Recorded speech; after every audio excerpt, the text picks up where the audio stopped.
Let's review. We want to do a lot of reviewing here in these first 2 or 3 weeks, especially because if we don't lay this foundation right, if you don't learn the alphabet, it has all kinds of effects.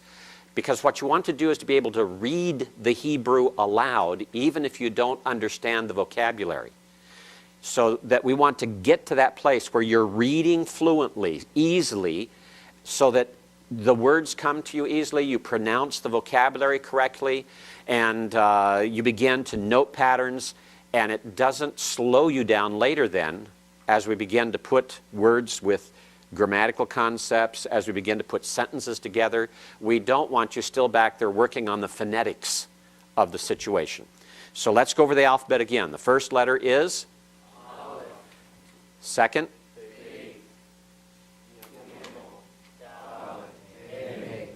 Wow, Zion, Hey, Tay, Yod, Kaf, Lamed, Mem, Nun, Samek, Ayin, Hey, Side, Kof, Resh, Shin, Tau. All right, so you've got them well. I heard you all pronounce them pretty much in unison. I couldn't tell if maybe a couple of you may have been sitting there silent, but I'll catch that eventually as we go along. But this is where we want you to be. We want you to be able to do these things as we're looking at them.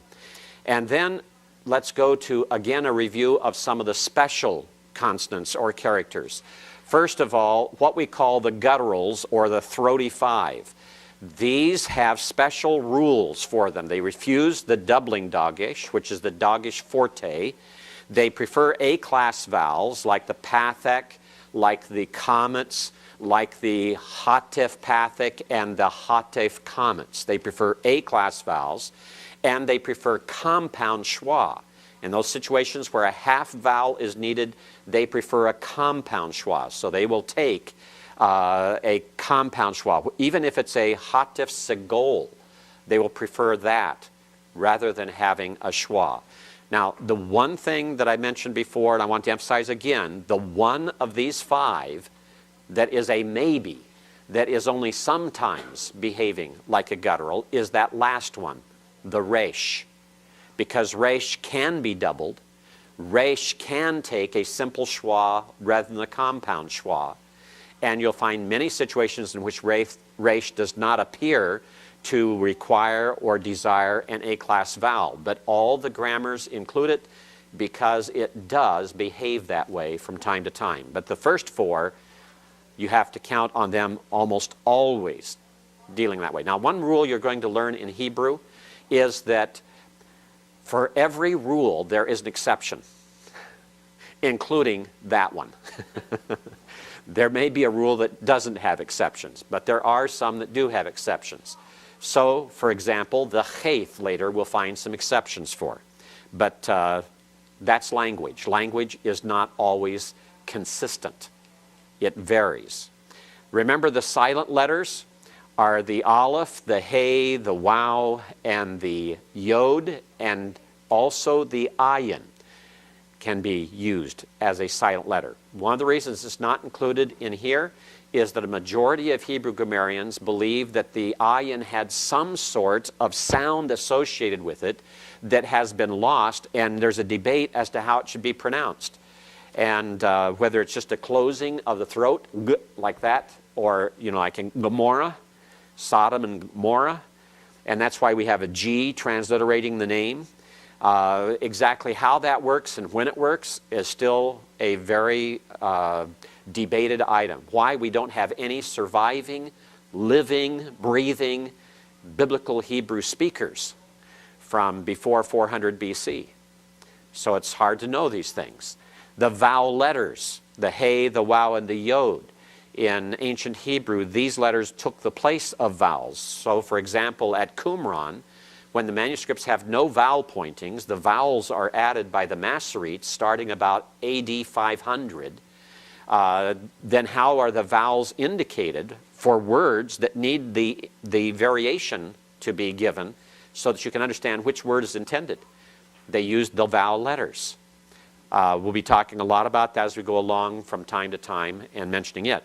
The labials, the beth, the mem, and the pei, where the lips are utilized in pronunciation, are important for us to remember because of the fact that there are special rules that will follow this later on as we go through Hebrew and begin to build words and put constructions together. The labials have a special way that they're treated. So beth, mem, and pei, keep in mind, are the labial letters. But Gad Kaphath letters, remember, are those letters that can take a dogish lene, the hardening dogish, in their bosom to give them a slightly different sound. Sometimes that sound is hard to distinguish to our ears, and so we can't see it. The beth is the easiest one to see because it's a B sound if you have the dogish. It's a V sound if you don't have the dogish. And the pei the same way. It's a P sound if you have the dogish. It's an F or a PH sound if you have no dogish. Here. The dogish lene is the name of that dogish then that goes in the bosom of Begad Kaphath letters. Begad Kaphath is just a contrived name of this group that is made up of those letters as a memory device, a mnemonic device. The dogish forte is the doubling dogish. The doubling dogish. That's when the consonant is doubled. So that in the word here, shim, meir, there are two mems that must be pronounced. And how do we know that the dogish is doubled in the mem? It is not a Begad Kaphath letter. Therefore, it is not a hardening dogish. So it will be a doubling dogish. Remember the consonantal text of Hebrew, as you see the ancient Hebrew written here, and you can also see that the script used for ancient Hebrew is different than the script we use for reading the Hebrew Bible. Why don't we learn this Hebrew script? Well, you will learn this in OT 603, third semester. You also learn it, it's gone over again in OTI, Old Testament Introduction, in OT 796, so that you have that knowledge. But our Bibles are not written with that script, and the purpose of learning biblical Hebrew is to be able to read our Hebrew Bibles. And that change took place after the Babylonian exile, when the Jews returned from Babylon and used the Aramaic script in place of the ancient Hebrew script for writing. But notice that there are no vowels here, no vowel pointings anywhere. Here we have Beit David, the house of David. Here we have Yisrael, Israel. We know that. We can read it without the vowels, and we have to understand that's the way Hebrew was written. And so as we go through the text, we want to actually get you to a point where you're not heavily reliant upon vowel pointings. And it's surprising how much text you can actually read without having the vowel pointings. But you have to have a knowledge of what vowels are available, what sounds were made in classical Hebrew in order to pronounce it correctly. John? Maybe you don't want to get into this, but just thinking of the two different alphabets, so they changed their entire alphabet. Correct. But yet from the time of Moses or Job or whatever, all the way to the time of the post-exilic prophets, all the grammar is pretty much exactly the same. It's pretty much the same, yes. The grammar has remained the same. There are some changes because language changes. Language develops. And we, for example, in the Pentateuch, in Moses' writings, when we have a third feminine singular personal pronoun, what we would translate as she, it is spelled differently than anywhere else in the entire Old Testament. You also have a difference in some of the grammatical entities in the way words are put together in sentences and forms. We have more Aramaic forms in the older Hebrew than we do in the later Hebrew, which is the exact opposite of what the liberals will say. They say it the other way around. But what they've forgotten is that Jacob was an Aramaic speaker, Laban was an Aramaic speaker, Rachel and Leah were Aramaic speakers. Deuteronomy 26 says Jacob was a wandering Aramean, and Aramean is the speaker of Aramaic. And when Laban and Isaac actually made their covenant, their pact with each other, in Genesis chapter 32, excuse me, not Isaac, Jacob, when Jacob and Laban made their covenant together that, the Lord watched between us while we are apart from each other, and they heaped up these piles of stones. And what did Jacob call it? He called it Galeed. Gal means a pile of, and aid means witness, a heap which is a witness. And Laban spoke Aramaic. He called it instead Yegar Shahaduta. Yegar means a pile of something, here of stones, and Shahaduta means witness. We go to the book of Job, which is the oldest book of the Bible, written perhaps as much as 500 years before Moses wrote the Pentateuch. And in, I think it's chapter 16, when Job is talking about his witness in heaven, he uses two different words for witness, parallel to each other in synonymous parallelism. And one word is the Hebrew aid, the other one is the Aramaic shahaduta. And so Aramaic, and remember, that's not a surprise to us, because where did Job live? He lived in Arabia. He lived in the region where Aramaic was the spoken language for centuries before Arabic was adopted. So we can expect to see Aramaic grammar and forms exhibited in the language. Later when we talk about relative pronouns, we'll talk about a form of the relative pronoun that is found in the ancient writings and is rare in the later writings, except on some occasions when there's a purposeful archaizing, making language to look old, just like we would use thee and thou. And older language might use it purposely in certain settings. And so in poetry sometimes that happens. So Solomon uses it in the Song of Solomon, but otherwise it's rarely found. And we find it, for example, in Genesis chapter 6, a different form of the relative pronoun than found anywhere else. So we have different things like that that occur. So there's a development of the language, but basically it's virtually the same grammatically from beginning to end over 1,000 years of biblical written history. Okay?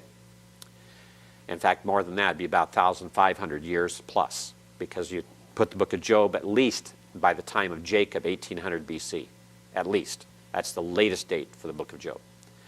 All right, so the vowels we added later to try to help us understand, but we can see that we can look at an English representation and we can understand what this said because we know the language. So that's what we want to bring you to, a point of knowing the language well enough to do the same thing. Let's go through the vowels. This vowel is called what? Patak. All right, remember to pronounce it patak, not patak. Patak is a modern Hebrew pronunciation that loses the differentiation that is made between the patak and the comets. Okay, so patak is the single line, looks like a hyphen dropped below the letter. And then the second letter, the second vowel is comets. It looks like a little T. It has the ah sound. And this one, comets hey. Comets hey. All right, the hey is silent here, but it's part of the vowel. It lengthens it further. Where comets alone is father, this one is father. Notice how it draws it out longer. It's a longer sound. And then the three little dots is called segol. Segol. It's a eh sound. All right? And then the two dots, tsere. Tsere. By the way, I might just take you back to segol for a minute. Segol is a Hebrew word meaning a cluster of grapes. Doesn't that look like a cluster of grapes down there, those three? That's part of the reason it's called that. But just you can use that figure in your mind to help you distinguish that segol is a cluster of grapes. So the segol is that looks like a cluster of grapes underneath, the two and the one below it. And then the tsere. Tsere is the long E sound, which is A in Hebrew, just like in Spanish. The tsere yod is a longer form of it. All right? And what is this vowel called? Hirek. Hirek, okay? It is sometimes pronounced as the short vowel in bit, the I-class vowel, sometimes like machine. And these we'll have to figure out as we go along. And when you have the Hirek yod, it is always long. It's always the E sound. And then this vowel is called kibbutz. Kibbutz. All right? And this one, shurek. It's the oo sound. This one is called holem. And when we add the wow, it becomes holem wow. They both have the same sound. If there's any distinction, it would be that the O sound is shorter in pronunciation in the first and is longer in the second. And then this is the one that you've been asking about that we'll get to and have a better understanding when we study the syllables and the way syllables are formed. And that's the kametz hatuf, also called the kametz hatof, because sometimes it has the O-class sound of an O, like in God, and sometimes it's an U-class sound that's very similar to the kibbutz. So this, in this place, it's okla. Okla is the way you pronounce this word. The schwa is silent in this case because it closes the syllable, and the syllable is unaccented. Remember, in Hebrew, the accent normally goes on the last syllable unless otherwise indicated. The schwa has two forms. It can be vocal, the sound, or it can be silent. It's silent when it closes a syllable. It's vocal when it opens a syllable. And we'll be distinguishing that as we look at syllables. It is transliterated by a superlinear E. Then the half vowels, the hatef pathic, hatef segol, and hatef kametz, all are transliterated according to their vowel classification, but their sounds are identical to that of the schwa. You cannot distinguish the four half vowels in sound. There's no distinction in sound. Occasionally, we'll slip up and try to make a distinction in some way, like in the name of God, Elohim, but it's Elohim. It's really, it's not really the as in the segol. And it's something that we get in a habit of doing, but it really wouldn't be that way in classical Hebrew. You cannot distinguish these sounds. But we do distinguish them as far as their form and as far as their transliteration, and that has to do with the way the words are formed and made and pronunciations derived. They have to do with what the original form of the word was and the changes it goes through when you put endings on it or prefixes on it. Yes, David? So when it comes to memorizing vocabulary, will there be any words that are distinguished just by difference in compound schwas, or are they, because I found when I was memorizing vocabulary, it was difficult to remember which one because there's no distinction in sound. Right, there's no distinction in sound.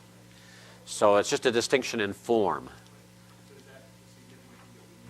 It's significant for you to remember all four of them and to be able to distinguish them as far as their names and the forms, because it becomes important as you're forming words later in following the rules of Hebrew. Okay? Yes? So we say Adonai, but then that's not right, is it? No, it's Adonai, actually. It's very short. And this is where we've actually got into a habit of probably pronouncing it more like modern Hebrew. And it's a modern affectation to try to distinguish those sounds, like Adonai Elohim. We have the we have the a. And it probably is not that way. And we use it because it's so common. It's so common. But in the classical situation, as far as we can tell and know, there is no distinction in sound. That the only reason we have hatif vowels, these three vowels, are because the Masoretes determined that it was significant. It was a significant clue to the reader of Hebrew to know what the original vowel was in this situation. And so the hatif pathic is signaling that the original full vowel in this situation of an uninflected form would have been a pathic, as opposed to a kametz or a segol. And so it's a clue that helps us with regard to the word history and the original pronunciation of an uninflected form. Okay? All right? Other questions in that regard? It's a good question. Those are just things we have to get used to in the way the language works. And as you go further in the language, some of these things will begin to make sense. There is what we call a learning lag in languages. That means that the information we take in is not immediately assimilated 100%. We assimilate at different rates. Every one of you is assimilating the information you're receiving at a different rate. That's why there's so much repetition involved in learning a language for the first time. That's why, as we're going through, we present a lot of information in class, and then you read it again as you read the reading assignment, and you find it repeated, and sometimes we give you information 3 or 4 lessons ahead, because it needs that constant repetition, even before you read it, to help you better understand it. Because there's that learning lag we have. Every one of us has it. And so that when you reach the end of a semester of Hebrew, the grade you have in the semester of Hebrew after taking the final exam is not really reflective of the knowledge you have of the language. It is affected by how long or how big your learning lag is. Because up here you have a certain amount of information, but you have not yet assimilated it and understood exactly how it all works. You know that this is a hatapathic, but why in the world would it be necessary to have such a thing that has no distinction of pronunciation? All these things will come later as we come along. And even at the end of the semester, you may have some of these things that we've covered early in the semester that haven't quite kicked in. But believe me, it will. If you stick with it, it will come in. That's why I see a pattern of grades in elementary Hebrew sometimes, of a person that has a very low grade first semester, and second semester is better, and third semester is even better, because he has a large learning lag, and first semesters kicks in as he's starting the second semester. You get to the 3rd or 4th week of second semester, he says, now I understand what we were told in the 8th week of the first semester, right? That's language learning. That's language learning. If any of you are planning to go into missions, you're going to have to face that in learning a spoken language. You'll have the same difficulty, and suddenly things will kick in. You have to give it time. It has to have time to root and grow and produce. You're also 3 different kinds of learners. And I told you I'd talk to you a little bit about this. There are those of you who are visual learners. You want to see it. You want to read it. Those things that's what you need to do. Others of you are audio learners. You say, well, forget about the book, forget about writing it. I just want to hear it, you know. And some of you are so quick that you hear it and it's gotten, even if you haven't seen it. When we were getting ready to go to Bangladesh as missionaries, and we were homeschooling our 4 children at that time, I had one day when I said, okay, I'm going to do something very different. We need to get these kids outside. We need to do something different. We need to have something very practical, get away from algebra, get away from Latin, get away from science, all these other things. Let's do something very different. So I said, let's go find out about an automobile. So I took them outside after I gave them a lecture inside. I said, now we're going to go out to the automobile. We're going to open the hood. I'm going to show you how to open the hood. And then we're going to take a look at the radiator. We're going to take a look at where the oil is placed to lubricate the engine. We're going to talk about the fan and fan belt. We're going to talk about the air filter. I'm going to show you how to remove an air filter. And then I'm going to show where the spark plugs are and the spark plug wires and all the things that are involved with that. And then I'm going to show you how to change a tire, in case you ever had that problem. This is before any of them were ever a driver. The oldest at that time was 13. So it's still 2 years before he'd start driving. So I gave the lecture inside. I went outside and I said, now, which of you remembers what we are doing and how to do it? Because I described everything inside. My older son stepped forward and immediately opened the hood with no problem, went directly to all the different parts and everything, because he is an audio learner. He did not need to see it. But our younger son is a visual learner. He said, I wouldn't have been able to do it, Dad, but now that Nate's done it, I can see it, you know. I have to be shown. I have to see it. Our older daughter still wasn't getting it. She had heard it. We went outside. She saw her older brother go to it. She saw her younger brother go through the same process. But when I asked her to do something, she said, Dad, I don't remember. So I took her hands and put her hands on the wing nut on the air filter cover and said, Debbie, this is the air filter, and you turn the wing nut this way and open it. And once she had done it, she could do it again. She was a kinesthetic learner. The same with changing a tire. I described how to change a tire. They went out. Our older son could change it with just hearing the instructions before. He remembered and could do it.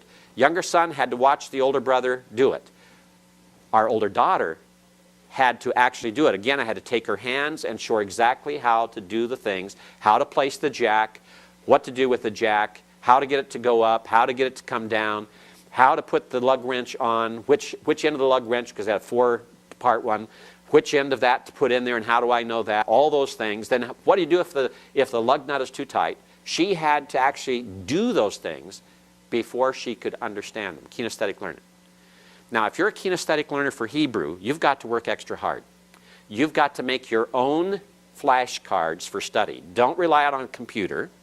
Don't rely upon things that are already made for you. You need to be involved in hands-on work that will help to cement that in.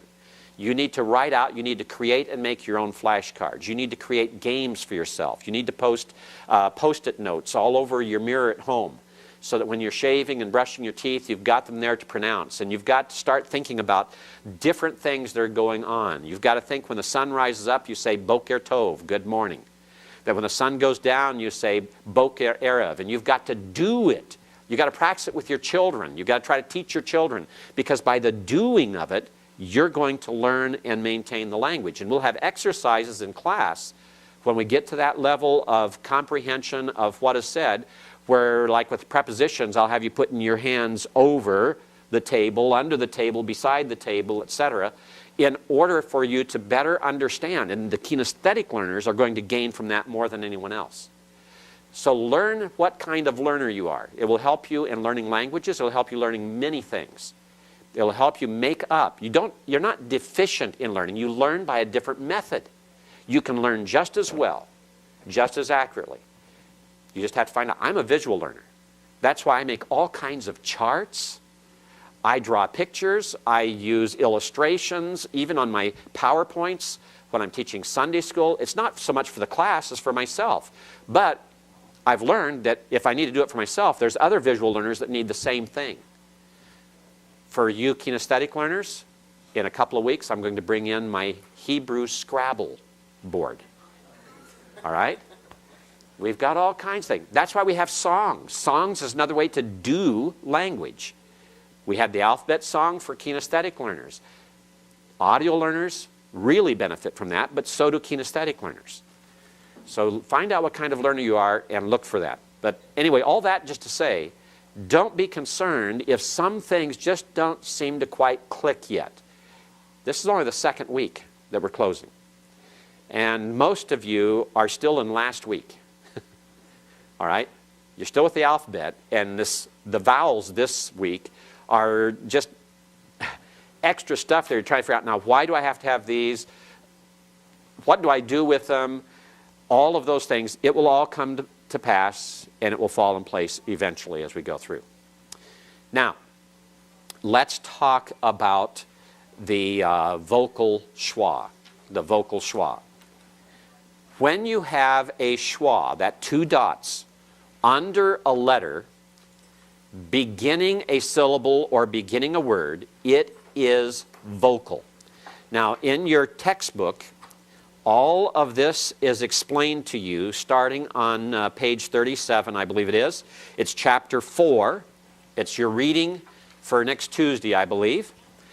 And I want to go over this ahead of time with you, and I want you to then reinforce it by reading it on schedule. But the schwa then is vocal in this case. And this is where we can also show a difference between modern Hebrew and classical Hebrew. Classical Hebrew says shamor, shamor. That means to keep, preserve. It's an imperative. Shamor, keep. All right? Shamor. But modern Hebrew says shmor, shmor. The schwa is totally silent in modern Hebrew. Now, with the passage of time, you'll understand why this is important for classical Hebrew. But for the time being, just learn that if the schwa begins a word or begins a syllable, it is vocal, it's that sound. Following full letter vowels, it is vocal, because full letter vowels are so long that they keep their syllable open. So shomrim. In modern Hebrew, shomrim. It's actually two syllables, sho, and then mrim. It's not shom. It's not a closed syllable. Closed syllable is where a consonant closes the syllable, finishes the syllable. This isn't shom, because that holum wow is a full letter vowel and cannot reside in a closed syllable. Okay? So there it's vocal, and it's sho marim. Very short. Sho marim. Sho marim. And then back to back in the middle of a word, the first schwa, because you cannot have two silent schwas back to back. And you cannot have two vocal schwas back to back. So the first one is silent, closing the first syllable, yish, yish.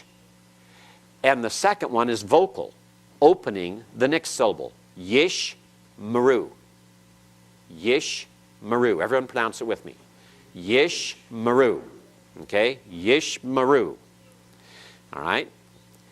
And when you have a doubling dogish, you have the same situation you had in the previous one, except it isn't written out for you. It's written shorthand. We know that's a doubling dogish because the letter, what letter is this? Tate is not a Bagad Kafath letter. It's not a Bagad Kafath letter, so the dogish doubles it. So there are two tates. So it's kit, talu. Kit, talu. Everyone? Kit, talu. So you have a doubling dogish. That means it, in essence, has two taiths that are pronounced. And the first taith has, as it were, a silent schwa that's understood. And the second taith has, as it were, a vocal schwa understood. In other words, it is the same situation we had here. But it's not all written out for us. It's written shorthand. Okay? Yes, John? The dot that looks like a dogish, that's actually a schwa. No, the dot is a dogish. The two dots below are the schwa. The two dots below are the schwa. The dot in the bosom of the letter is the dogish lene, the dogish. Okay? Jeremiah? In the back-to-back ones, why is the first one even there?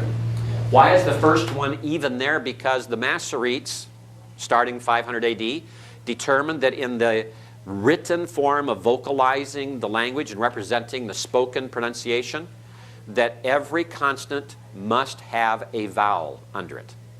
So it's a Masoretic rule. It's an artificial rule. It's an artificial rule. In our transliterating of it, though, we will not put the transliteration there because it's silent. Okay? But it is artificial. And this is part of the artificiality of the Masoretic pointing of the Hebrew. They tried to come up with a system of rules by which they could visually represent how the language is being vocally pronounced. And in coming up with these rules, they end up with some rules that don't make a whole lot of sense. They end up with some rules that seem inconsistent, but they tried to be consistent all the way through, and a rule like this, you'd think they could just leave it out, but they put it in. And therefore, that creates a job for you to learn what has happened here. And so when you see the schwa, you have to ask the question, which did they intend, the silent or the vocal? And the surroundings of it, the syllables that you create from it, is how you determine it. Okay? If you have a schwa under the first of two identical consonants, and here's where you have another exception, Jeremiah. In front of two identical consonants, the first one, here, you'd say, well, this is going to be then a silent schwa, you think. But because it's followed immediately by another lamed, and notice there's no vowel under it, its vowel is here. So lu is here, but this is going to be vocal.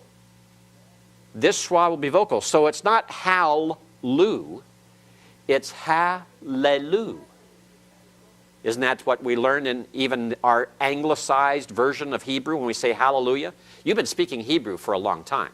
Every time you said amen, every time you said hallelujah, every time you said cherubim or seraphim or cherub or seraph, you've been speaking Hebrew. All right? And this is hallelujah. It's a vocal schwa. It's vocal because it is a schwa preceding, it's under a consonant that is followed by the identical consonant. All right? And that's a rule that is going to be hard to remember from time to time. But give yourself time. 6 weeks from now, as we run into examples, it'll begin to finally click and you say, oh yes, that's what we were told. And after so many usages, it finally becomes natural and understandable. So those are situations in which the schwa is vocal, that sound. All right? The silent schwa, whenever it is under a letter closing a syllable, like yish more, yish more. We know this is a closed syllable because the hirik is not a hirik yod. A hirik yod is a long vowel that must remain open. This is the short vowel, the short hirik, yish more. When it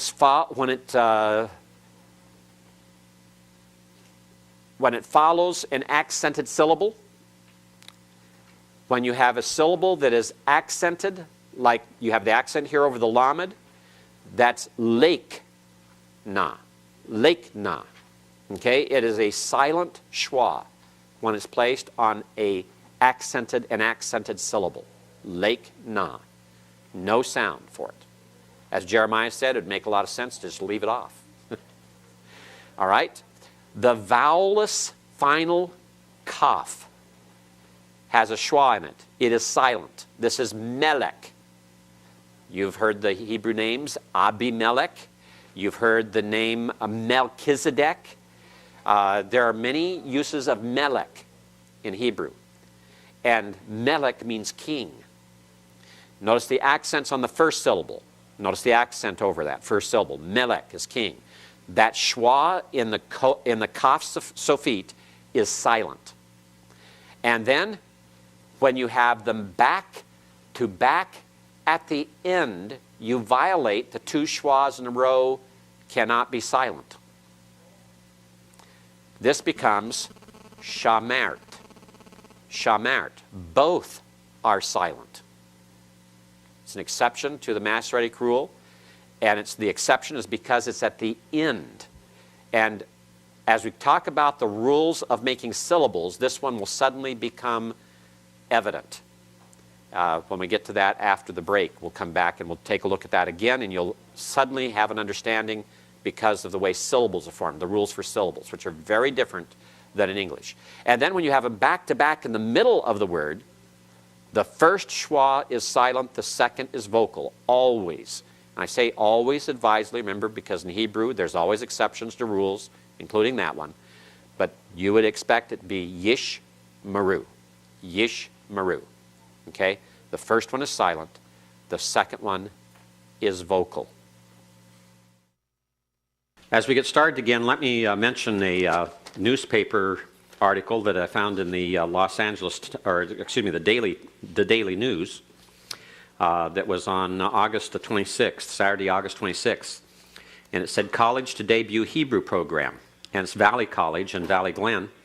And the professor there, Zev Garber, age 65, has been teaching Hebrew since 1963. And I was looking at that and thinking about it, and I thought, okay, he has been teaching Hebrew approximately 4 or 5 years longer than I. And one of the things he says here about the language is that it is the core of understanding Judaism. It's the core of understanding the Hebrew Bible. And he talks about how that Hebrew can be difficult to learn because it uses an unfamiliar alphabet, is read from left to right. There are different pronunciations. He talks about that as well. A number of issues here. But the interesting thing about it is his emphasis on the fact that it is of great value to understand Hebrew, because with it you gain a better understanding of not only the Jewish people, but of the Hebrew Bible. And that's one of the reasons why that college is starting a program now for secular students, for the secular university, is because they believe it is a significant, important thing to do. And his goal is that they not only speak modern Hebrew, but they be able to read classical Hebrew, be able to read the Hebrew text. Well, let's talk now about syllabification. How do we form syllables? This is important for us to understand why certain things are done. And by the way, while I'm at it, the assignment sheet has the reading of chapter 3 is what's due Tuesday, and chapter 4 is Thursday. You had no chapter to read for today. I got ahead of myself there. So we're still moving, though, in those chapters in that realm. And the discussion of syllables begins on page 40 of your textbook. It's in chapter 4 that is due on Thursday, a week from now, and gives definitions of syllables and explanation, etc. And when we think of syllables, we think of words like in English we say division. Division. Division has 3 syllables. Division. Now, the di is a short schwa type of pronunciation. It's an unaccented syllable, so it loses its emphasis, and we pronounce it as short, but we in English divide that as a syllable, but not so in Hebrew. Syllables can only be formed with regular vowels, not half vowels. Half vowels cannot form syllables by themselves in Hebrew. You say, well, why? Why can't we just do it like we do in English?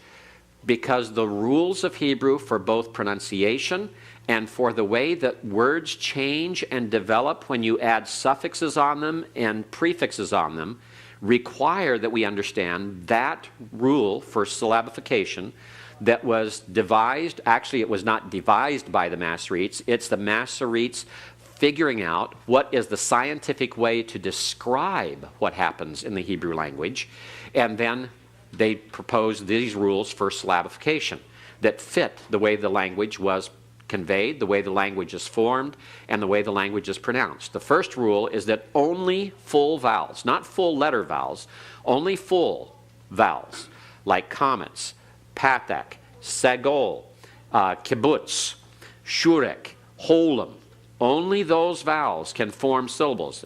Hirik yod, tsere yod, your holem wow, all of those are full vowels. Only full vowels can form syllables. Half vowels cannot form syllables. Half vowels cannot form syllables. No schwa, no chatef can form a syllable. And there'll be one other vowel we'll talk about as well. To form syllables, you begin at the end of the word and work forward in the word. So when you build syllables in Hebrew, you must start at the end of the word. Okay? Don't start at the beginning. You start at the end of the word to find out where the syllables must be divided.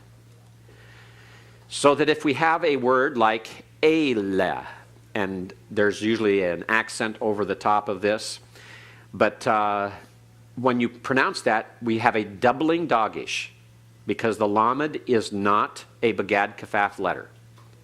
So how do we form syllables? We begin at the end of the word. We find the first full vowel, and the first full vowel starting at the end of the word is what? Segol. Segol. And we divide there. Since the lamed is doubled, then you divide through the lamed, and you have to remember to watch out for half vowels and doubling dagishes as you go through this. But that's the key, is the center there, that doubling dagish, so that we divide it as though it were this way. This is the syllabification. Okay? It's el, le. Okay? Let's take another word. We begin at the end. What's the first full vowel from the end? Holem wow. What's the next full vowel from the end? The holem. So how many full vowels do we have in this word? That's all the syllables we can have then. So then we have to ask, then what do we do with the schwa? The schwa is the problem here. So we have to determine, is this schwa vocal or silent? If it's vocal, it goes with the following syllable. It begins the following syllable. If it's silent, it closes the preceding syllable. You have a holum wow, would indicate that it's long, and therefore it cannot normally be closed, except here it's closed because it's at the end of the word. This holum stays open because here it's treated as a long vowel. How do you learn that? How do you get that straight? You have to just learn how the language is pronounced. This is never toldot, it's toledot. Toledot pronunciation. So here it's the vocabulary you learn that's going to help you remember, because the holum by itself can be short as well as long. It depends on the word form itself. On the word form itself. And it'd be too long an explanation to go back to the ancient languages in Akkadian and describe why this came to be this way, but believe me, this is a vocal schwa, and so this holum is treated as open, not closed. So strike everything else I said, keep this in mind. So since it's treated as open, then to, and then the lamed with the schwa is a vocal schwa because it begins the following syllable rather than closing the previous one. John? So we wouldn't be able to figure that out. Unless you know the vocabulary and have memorized its pronunciation, number one. So does the schwa make the holum what it is, or does the holum make the schwa what it is? The use of the, well, that's a good question. You know how a Hebrew would answer you? Because I've had them do this with me. They would say, that's just the way it is. Why do we pronounce it that way? We don't know. But that's just the way it is. And perhaps they're right on that. But there is an explanation on the way the word was formed originally in the past that would explain. But that's not what we want to go through here. So this is an example where it's one you just have to know the vocabulary and its pronunciation. And trust that. All right? Now, how many of you recognize this word? Try to pronounce it.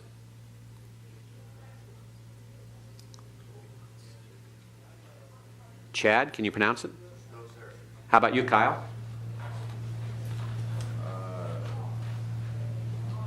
No. All right. Kempis? Remember the yod is a Y sound. Patak, a. So the first is ya. Yaakov. Right. Yaakov. Jacob. It's the Hebrew for Jacob. Yaakov. All right? Now, when you pronounce that, notice you have the in there, Yaakov, because it is a compound schwa. All right? So how do we divide this? Well, start at the end of the word. What's the first full vowel? Holum. What's the next full vowel? The pathak. The pathak, okay? So that you have how many syllables then? 2, because you have only 2 full vowels. How do you divide it? Well, you have to divide it then because you have a vocal schwa. Compound schwas are always vocal. So vocal schwas begin a syllable. So ekov is the first syllable and ya is the second syllable. Okay, vocal schwas always open. They don't close. You won't find vocal schwas at the end of a syllable. They're at the beginnings of syllables. Okay? Let's take another example. Where is the first full vowel? The shurik. Where's the second full vowel? That's not a holum.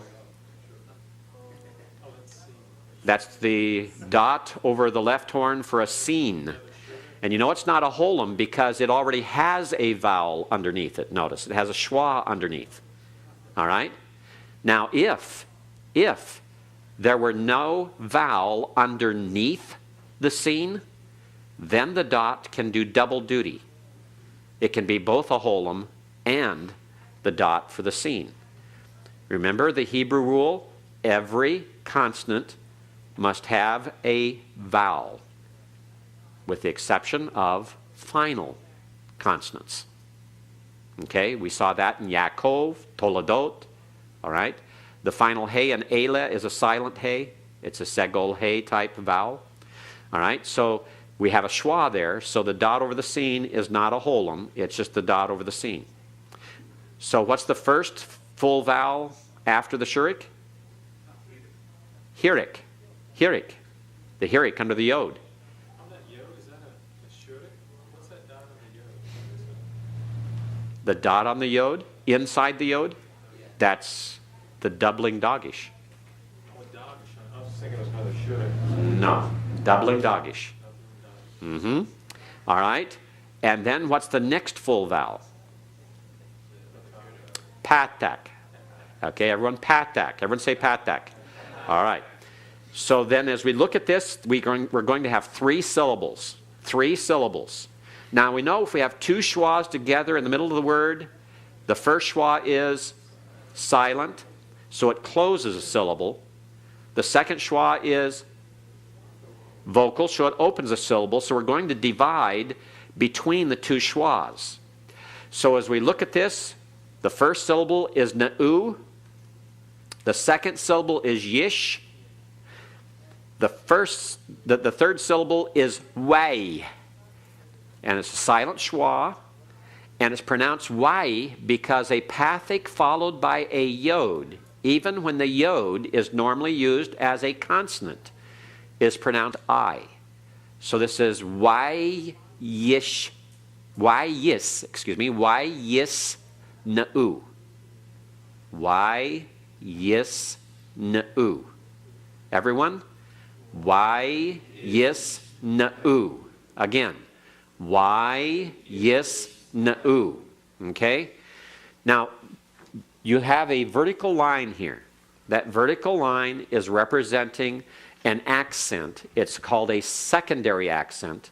And here it is utilized to demonstrate that this pathic syllable is considered an open syllable. In other words, it has only a vowel sound. It's not way, trying to put a y in there. It's y, just like you'd pronounce y, the letter y. Okay? It's y yisnu. And it is a secondary accent. It's like when you have multiple accents in an English word. You have one that has a light accent, syllables no accent, and then you have a syllable with a major accent. This is a secondary accent. So it's wayisna'u. The accent is still, the primary accent is still at the end. Wayisna'u. Okay? So that's how you divide the syllables. Jeremiah? The dogish forte doesn't double the vowel. It does not double the vowel in this case because of the yod. Yes, it does in others. All right, you have to watch that very carefully. Now, in most cases, though, a doubled consonant, like this one up here, silent schwa. Silent schwa.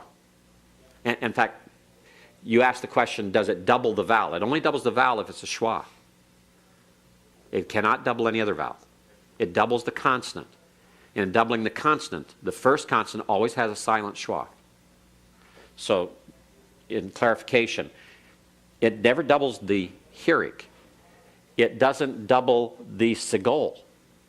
It doubles the consonant. Doubles the consonant. And provides us with a silent schwa. So, wayisna'u. All right? Kelly? Sorry, maybe it's just my eyes, but by the pathic, it looks like it's just a straight up line. That's a straight up and down line. It's an accent. Oh, that's an It's a secondary accent. Okay. Okay? It looked like a subscript, like wow, or a subscript No. noon or something. No, it's just an accent. We'll get used to accents later. I've left very few of them in, but secondary accents I try to leave in so you can get used to them. Okay? Yes, David. When you, in that broken up syllabification of that last word, under the yod in the first syllable, what is that? There's a, it looks like this. You have the schwa, 2 dots, and then you have the secondary accent that goes with the pathic. Okay? All right? Other questions? Good questions. Please ask these because I want to make certain everything's clear. All right? And even though this is being taped and recorded, remember those who hear this or watch this are going to have some of the same questions. They learn from your questions. They do not have me present to answer them, so your questions help them to find the answer to the questions they have, but they don't have someone to ask. So please feel free to do this. Now, the next one, we begin again at the end of the word, right? What's the first full vowel? The holum. What's the second full vowel? Hirek. So we're going to have how many syllables? 2. So again, here we have 2 schwas to watch out for, but they're both going to be silent. Timlok.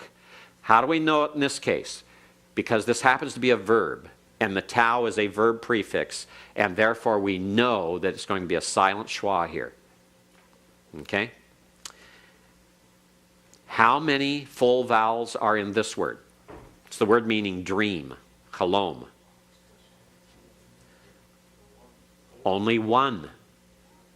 Only 1 full vowel. Remember, the hatif sagol is a half vowel. Therefore, how many syllables are there? Only 1 syllable. There is no division. This is a 1-syllable word. Where's the first full vowel? The comets in the kaf sofit. Where's the next full vowel? Comets under the lamed. Where's the next full vowel? The segol under the aleph. How many syllables will we have? 3, because we have 3 full vowels. Where do we put half vowels? If they're vocal, they go where? At the beginning of a syllable. If they're silent, they go where? At the end. In looking at this word, we have 3 situations of half vowels. A schwa that begins a word is what? Vocal or silent? Vocal. So the first schwa can't form a syllable by itself. It's got to be vocal. All right? The second schwa can be either vocal or silent. We're going to take it as silent because the segol is a short vowel as opposed to a long vowel. The long vowel is seire. And the hatif pathak is what? Always vocal. Compound schwas are always vocal. So it will go with what follows it. So we divide it. Cheka is 1 syllable. La is a syllable. Wa'esh is a syllable. Okay? That syllable has 3 vowel pointings. The first schwa is vocal, but cannot form a vowel by itself. The second schwa is silent. It closes the syllable. We still have only 1 full vowel, and so wa'esh is 1 syllable. Wa'esh la cheka. Everyone?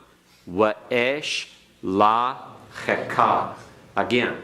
Wa'esh la cheka. All right.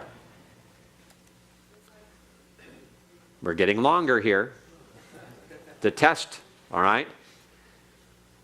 This time, identify for me where the problems will be. Where are the problems here? The problems aren't ever with the full vowels, right? Because they always form a syllable. The problem is with half vowels, especially if there's a simple schwa. If they're the simple schwa, we have to determine whether they are vocal or silent. So where are the problems here? The schwa under the sheen, the schwa under the lamed. All right? These are the problems. We have 3 half vowels. Che'ot. Che'ot is 1 syllable. Ta is 1 syllable. Lahish is 1 syllable. Okay? Jeremiah? How do we know that dogish was a lane? How do we know the dogish here is a lane and not a doubling dogish? First of all, It's a Bagad Kafath letter, so that's the first thing we're going to think of. Is that it is most, in fact, no matter what, whether it's doubling or whether it's not doubling, it's still a dogish lane. It will harden that Bagad Kafath letter. But in some cases, it serves double duty in being both the hardening letter and being the doubling of the letter. All right? And as we look at this particular word, and we're going through it, this happens to be a Hebrew verb, and it's going to be that this is not a doubling dogish. This is not a doubling dogish. And you'll have to wait till later when we talk about the formation of these kinds of verbs to actually see why. But this is a hardening dogish only. So therefore it's not divided to where this has, and also notice that if this is a hardening dogish, you can rule this out one other way, just by the rules of syllabification. If this is a doubling dogish, you would divide it how? It would be a tau with a silent schwa. Can you put a tau with a silent schwa here? No. You can do that at the end of the word. You can't do it in the middle of the word. So it's not going to be lahisht tachot. Tachaot. Okay? So you can rule that out that way. But it is easier to see if you come from it from the angle of the form of the Hebrew verb. So we have lahish tachaot. All right? Now, let's get that out of the way, and let's try something very, very different. Isaiah 6:3. You can read Hebrew. You may not understand it, you can read it. All right? Think about the first word. Remember, Hebrew reads right to left. Dennis, pronounce the first word for us. Say that again. Kadosh. Okay, now what's the first vowel in that word? Comet. Okay, comets has what sound? Ah, as in the English word? Father. Now pronounce it. Right. Make sure you get that ah in there very clearly. Don't shorten it, because it sounded like you were making a short half vowel, like kadosh. It's kadosh. Okay, everyone? Kadosh. Again, kadosh. What's the second word, Scott Jackson? Kadosh. Right. What's the third word, Henry? Kadosh. Or Kenny, not Henry. Kenny. Kadosh. So we have it 3 times in a row, right? Kadosh, kadosh, kadosh. From studying the vocabulary for the quiz for Tuesday morning, what does kadosh mean? Holy. So what are we saying? In Hebrew, that's not indicating a trinity in the Godhead. That's a false argumentation. If you're going to do that, then you're going to have 3 planets, planet Earths. When Jeremiah says, "Oh, earth, earth, earth." All right? Eretz, eretz, eretz. Or you have to have 3 overturnings and destructions when Isaiah says, "I will overturn, overturn, overturn." Triplets are used in Hebrew for emphasis. All right? This means that God is supremely holy, most holy. We talk about the Holy of Holies. This is the Holy of Holy of Holies. All right? He is the holiest of all. It has nothing to do with Trinity whatsoever. Hebrew grammar and syntax just talks about his supreme holiness. He is most holy. All right? Now, the real tricky one. We come to the 4th word, the one in the 2nd line. All right? Michael, how would you pronounce this word?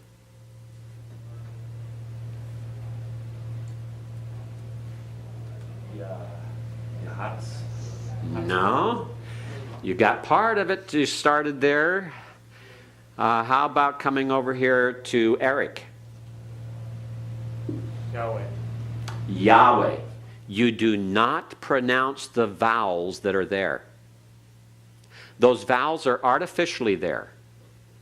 They are artificially to remind you that for the Hebrew reader, for the modern Hebrew reader, for the Jewish reader, that in their practice, normally, this would be pronounced with Adonai, Lord. And so they take the half vowel under the aleph in Adonai, represented here because it's under a yod, which doesn't require a compound schwa, and they make it a simple schwa. And the nai ending is a comets ending under the noon of Adonai. And so it's merely there as a device to say to them, don't pronounce the tetragrammaton. All right? Now, we'll talk more about that later on, but that's a false concept created by heretical Jews in Alexandria, Egypt, 250 years before Christ, with a misinterpretation of the third commandment. And you can find that out by reading the Jewish Encyclopedia, which will tell you that. And will tell you that it was actually pronounced before. And you can talk to Orthodox Jewish rabbis today, and they will tell you that in their discussions and their reading of Scripture among themselves for a holy purpose and in a spiritual study of the Word, they will pronounce the title Yahweh. All right? You pronounce it Yahweh as you read it. Okay, Tom? Why is it way at the end if that's a hey? Yahweh. Yahweh. Would it be Yah? First of all, the Yah, you have a comets hey. The hey is a silent vowel letter. It's not Yahweh. Don't cut it off that way. That's a affectation of actually Gentile speakers that you don't hear in Hebrew speakers. It's Yah, not Yah. All right? And it's way because the wow, and then you have in the Hebrew, it would actually be a segol hey. A segol hey. And the segol hey is pronounced like a tsere. Okay? Both heys are silent. Yahweh. Okay? All right? So pronounce that Yahweh. Don't pronounce the vowels that are there. This is something you just have to learn. All right? Special pointing. Now, yeah, Scott? Is that just for that word because it's the name Just for that word. Because it's the name of God. That's right. That's the only reason, and it's the only We're word. not following that phonetically. We just need to know that. You just need to know it. Okay. Correct. Ignore the vowels. Okay? All right? Then the last word, it'd be pronounced how, Jeff? Who doesn't have the broken collarbone? Tse, tse. Notice the vocal schwa. Tse, tsevaot. Okay? Tsevaot. Everyone? Tsevaot. So we have Yahweh, Tsevaot. What's Tsevaot mean from your vocabulary? Armies or hosts. Hosts is the old-fashioned translation. So it's saying holy, holy, holy is Yahweh of the armies. All right? You're reading Scripture now. Fourth class in Hebrew, you're reading Scripture. So while we're on a roll,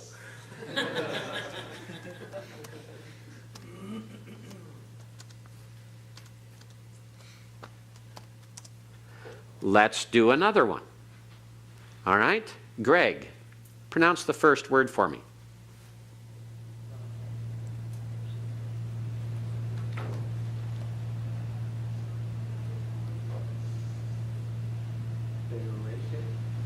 Okay, remember the schwa at the beginning vocal is B. Okay? B.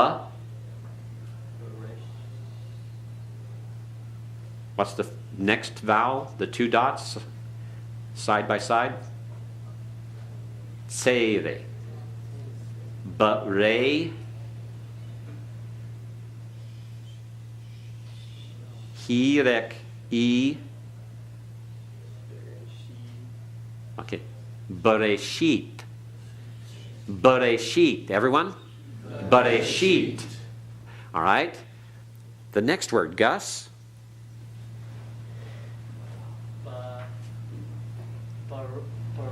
Okay, now get all the ah in there, okay? Bara. Okay? Bara. Everyone? Bara. The aleph is silent. Okay? The next word begins with a compound schwa, which will be like a vocal schwa. Let's see here. Jeremiah.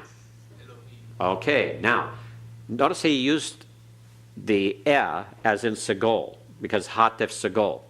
In your textbook, you're told that the compound schwas, the schwa itself is not pronounced. Instead, you pronounce the vowel that is with it, formed with it. That is for modern pronunciation and for the purpose of pedagogical learning, to try to distinguish so that you see these things. But in actuality, in the ancient Hebrew, it was all pronounced the same. It was always the So we've learned to say Elohim. Okay, Elohim. It would be actually Elohim. Be barely there with the first part of it, Elohim. All right? Now, the last line. Kelly, the first word? Not it's not segol. It's not the grape cluster. It's 2 dots. Oh, 8. 8. Yes, 8. It's the sele. Okay? John Melkon, how about the next word? Hashamayim. Okay, remember the pathak? Hash, shamayim. And notice the doubling dogish in the sheen. Hash, shamayim. Okay, everyone? Hash, shamayim. Modern Hebrew says hashamayim. All right, we're pronouncing it as biblical Hebrew. The next one is wa'et. And the last one is what? James Lee.